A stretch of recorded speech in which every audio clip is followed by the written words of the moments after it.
Hello everyone, मैं मिथुन सिंह स्वागत करता हूं आप सभी का। आशा करता हूं आप सभी बहुत अच्छे होंगे।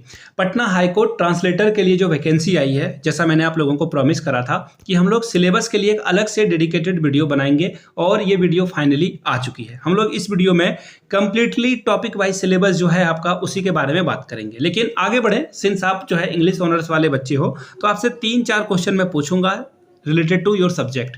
इसका आंसर आप लोगों को कमेंट सेक्शन में करना है। पहला क्वेश्चन है, आपको विलियम शेक्सपियर की किसी 5 की जो नोवेल उनके द्वारा लिखी गई है वो नोवेल के नाम आप नीचे कमेंट सेक्शन में लिखोगे।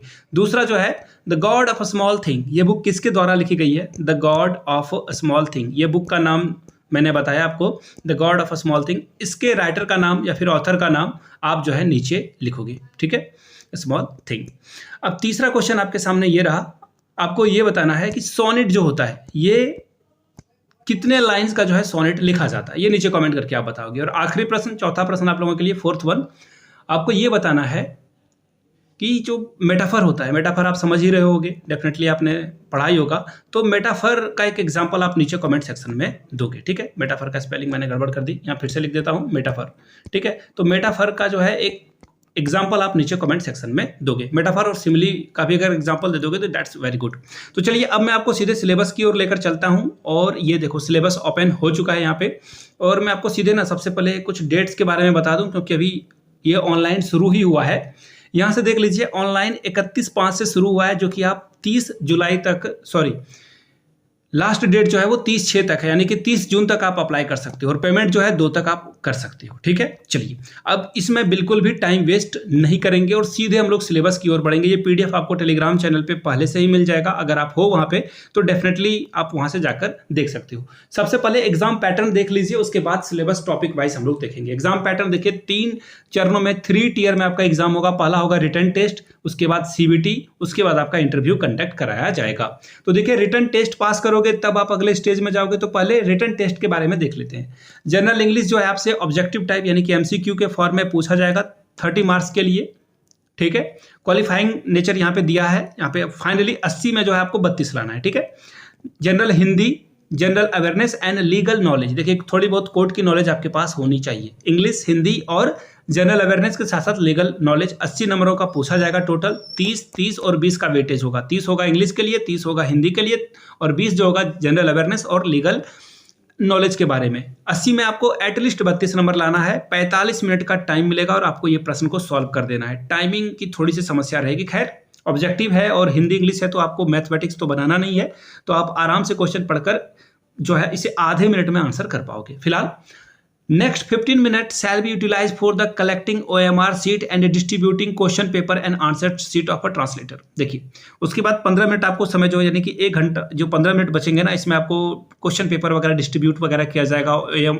OMR सीट आपसे लिया जाएगा और फिर नया OMR दिया जाएगा और फिर 2 घंटे का पेपर होगा, यानी कि आप बाहर नहीं निकल सकते हो। 3 घंटे आपको एग्जाम हॉल में ही रहना होगा और वैसे भी कहा जाता है कि आधा पौने घंटा आपको पहले पहुंचना भी होगा, तो काफ़ी समय है। तो प्लीज़ अच्छे से डिहाइड्रेट होकर आपको एग्जाम के लिए जाना है और कुछ खा पी कर जाना है, क्योंकि आपके पास काफ़ी समय एग्जाम हॉल में बीतने वाला है।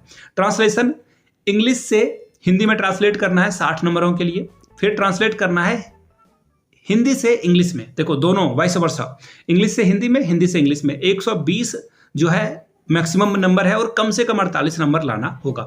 टोटल 200 नंबरों का पेपर होगा, जिसमें 80 नंबर आप लाओगे तभी आप क्वालिफाई कर पाओगे। अब देखिए सीबीटी में आपसे क्या पूछा जाएगा। सीबीटी में देखिए कंप्यूटर टाइपिंग टेस्ट आपका लिया जाएगा। मिनिमम स्पीड ऑफ 20 वर्ड पर मिनट, यानी कि 1 मिनट में कम से कम 20 वर्ड आप हिंदी में लिख सको। देखो ये याद रखना, हिंदी में लिखना है। 5 नंबर इसके लिए आपको मिलेगा। Word processing text on MS word में जो है लिखना है आपको, 10 नंबर मिलेगा यहाँ पे। Test in spreadsheet on MS excel में लिखने के लिए 10 नंबर मिलेगा। और इंटरनेट प्रोफेंसी यानी इंटरनेट का यूज करो आप, 5 नंबर वहां मिलेगा। 30 नंबर का टोटल टेस्ट होगा कंप्यूटर का, जिसमें 12 नंबर आपको लाना है, ठीक है। अब आगे देख लेते हैं इंटरव्यू के लिए। देखिए उर्दू, मैथिली, संथाली जो कैंडिडेट हैं उनको 5 नंबर का एक्स्ट्रा वेटेज मिल जाएगा। अगर आपको मैथिली, देखो मैथिली आप यहाँ से पढ़ सकते हो, संथाली थोड़ा सा ऑड हो जाएगा। उर्दू जिनका है वो पढ़ सकते हैं, अदरवाइज आप मैथिली पढ़ो।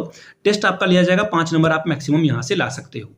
उसके बाद इंटरव्यू आपका कंडक्ट कराया जाएगा 20 नंबरों के लिए, 20 नंबर टोटल। उसमें मैक्सिमम जो है आप 20 ला सकते हो, लेकिन मिनिमम आपको 6 नंबर तो लाना ही होगा, अदरवाइज आप डिस्क्वालीफाई कर जाओगे। 25 में से 6 नंबर आपको यहाँ पे लाना होगा। ठीक है, चलिए ये तो हो गया।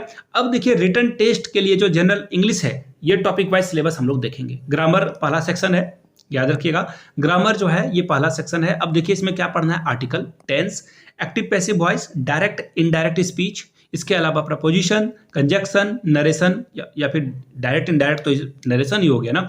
उसके बाद देखो कॉम्प्रिहेंशन पढ़ना है आपको, वोकैब और स्पेलिंग टेस्ट पढ़ना है, सिनोनिम्स एंड इंटोनिम्स पढ़ना है, वन वर्ड सब्स्टिट्यूशन पढ़ना है, सेंटेंस कंप्लीशन एंड स्ट्रक्चर ये भी आपको पढ़ना है, कॉमन एरर पढ़ना है और इडियम एंड फ्रेजेस पढ़ना है आपको। ठीक है, ये इसका सिलेबस था। अब हिंदी वाला सिलेबस देख लेते हैं। शॉर्ट एंड स्वीट इन्होंने सिलेबस रखा है, शॉर्ट एंड स्वीट।